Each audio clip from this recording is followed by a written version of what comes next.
Ito po yung damit na pambahay na isa sa mga favorite ni Joelyn. At yan po yung huling Christmas ng 2023 na magkakasama po kami. At ito naman, ang isa sa mga gustong gusto ko na picture po niya.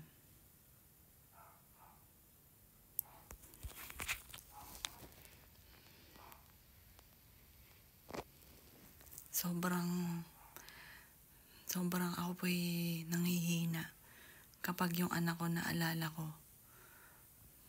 Sobrang masakit ang pagkawala ng aking anak. Sobrang sakit. Ang makakaunawa lang po sa akin, yung mga tao na nakaranas din ng ganito. Biniling ko po sa aking anak. Sabi ko po sa kanya, anak, pa-check up tayo. Kasi ako, hindi rin ako nagpapa-check up. Pero may nararamdaman din po ako. Nahihilo. Tapos, nagsugat-sugat na ako. Pero hindi pa rin ako papa-check up.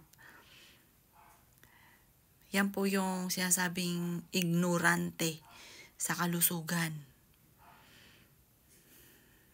Ang kawikaan namin, wala naman kaming nararamdaman na malala. Na wala po kaming, kumbaga, hindi naman kami yung nahihilong bumagsak, ganyan. Kaya parang sobrang sakit, mga bossing. At hanggang ngayon, yun nga po, hindi po matanggap. Sobrang sakit. Pagkawala ng aking anak na si Joelyn.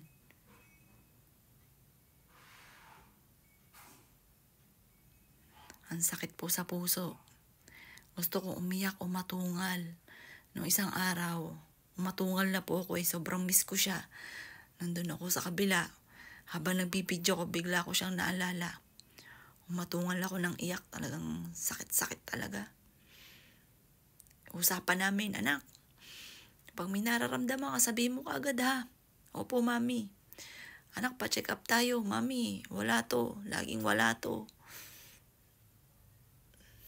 Ay ko siya, basta pag nararamdaman ka, sabihin mo kaagad.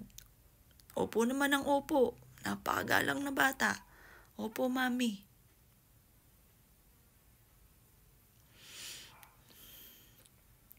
Sobrang sakit.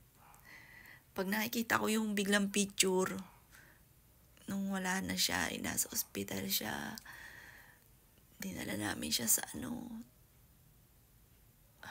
sakit talaga. Hindi ko talaga matanggap. Ito,